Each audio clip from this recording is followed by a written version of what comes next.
você poder chamar o tempo técnico no primeiro ao 30º minuto, você perceba alguma situação, seria legal.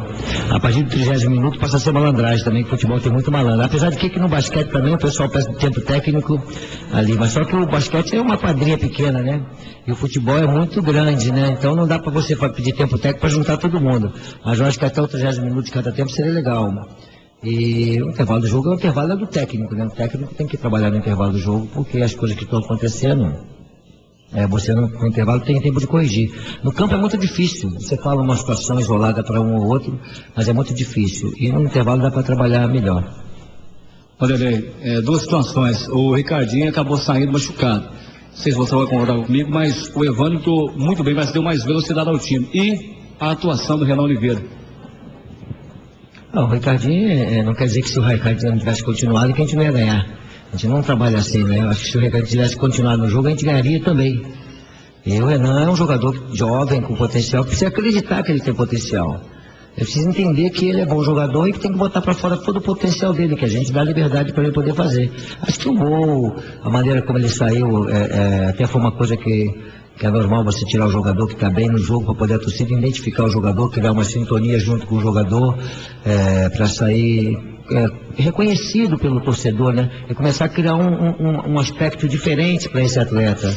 Então isso é uma maneira que você tem de trabalhar, de consolidar uma situação. Então ele tem que aproveitar todo esse momento e a oportunidade que eu estou dando para ele de poder jogar. Teve um jogo que eu tirei ele do banco, não sei contra quem foi. Acho que foi contra o América de Teófilo, eu não deixei ele no banco. Para quê? Para ele entender por que ele jogou e de repente ficou até fora do banco. Ele tem que estudar, prestar saber o que está acontecendo. É um garoto que tem potencial, ele vai crescer. Você respondeu uma pergunta a respeito de intervalo aí, para tomar uma água, falando, o treinador trabalha no intervalo, no vestiário.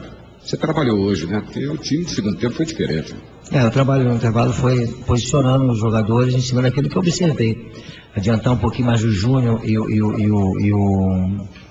o Coelho, que eles estavam muito próximos dos zagueiros, então ficava uma marcação muito fácil.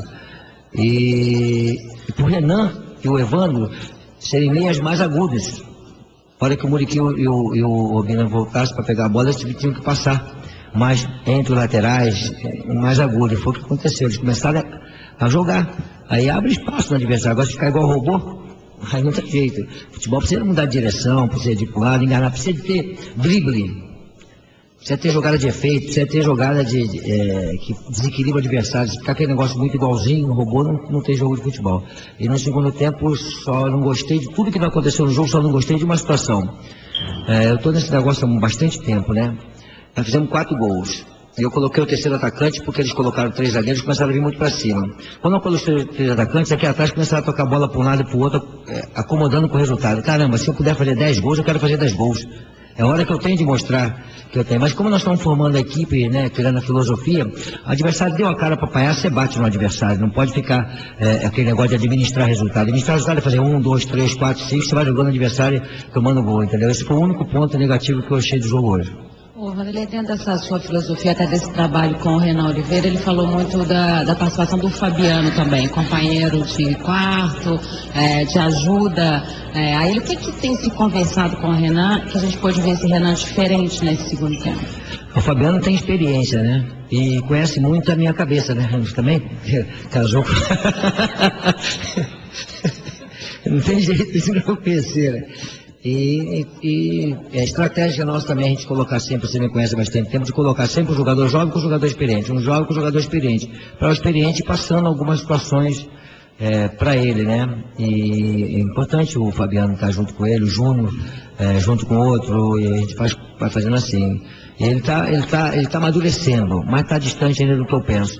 Acho que ele tem potencial, mas precisa de ser um pouco mais egoísta, no sentido de jogar bola, egoísta de dar um drible, egoísta de fazer uma jogada, individualista. Vamos dizer, eu sempre digo que é o termo irresponsável com responsabilidade. A irresponsabilidade só não acontece nada. Agora, o responsável no futebol com responsabilidade se torna craque. Vanderlei, nesse começo de temporada, vai se fazendo o rodízio de jogadores, dando sequência para vários jogadores. Uma situação tem me chamado a atenção, você ter feito o rodízio com os capitães. Um jogo é um capitão, outro jogo é outro. Eu gostaria de saber de você o porquê desse rodízio com os capitães. Porque eu tenho mais do que uma liderança dentro do grupo. Que é o Cáceres, que é capitão de equipe, que é o Ricardinho, que já foi capitão de equipe, que é o Júnior, que tem experiência, e o Tardelli, que eu estou trabalhando no Tardelli para que ele entenda que ele está saindo de um jogador comum para se tornar algo diferente. Então ele tem que identificar isso também e chamar responsabilidade para ele. Aqui, ó, é uma bola que você perde, é uma reclamação desnecessária, uma série de situações que você vai passando responsabilidade. Então eu quero mais do que uma liderança no grupo, mas daqui a pouco eu vou definir um, com certeza. Eu já criei diversas lideranças e eu vou definir aquele que é mais ouvido pelos jogadores, aquele que quando ele fala todo mundo presta mais atenção. Daqui a pouco vai surgir essa possibilidade. Vanderlei, o Aranha 180 minutos sem levar gols. Fale sobre o futebol apresentado pelo Aranha no jogo de hoje. Não tem essa preocupação do Aranha, né? Vai tomar um gol amanhã, vai tomar de repente um frango, vai voltar tudo de novo. O Aranha não presta aqui, isso, aquilo, aquilo, outro. Então, no futebol, essa semana tem as perguntas de que não faz gol, né? Primeiro é a defesa que tomava gol, aí tem a pergunta que não faz gol. Aí o Obina fez gol agora vamos criar o quê? Onde é que o Obina já fez gol no Mineirão? Agora o Obina já fez o gol, agora vai ser, isso é normal e é natural, e eu não fico zangado não, porque as perguntas todas procedem, mas é a coisa do futebol. Eu, com a experiência que eu tenho, já sei que a pergunta vai ser essa, que vai ser aquela, vamos perguntar daqui a pouco, vamos criar uma outra situação para que sejam questionados atletas. Isso tudo é muito legal. Agora você não pode ficar aborrecido e ninguém ficar aborrecido, né?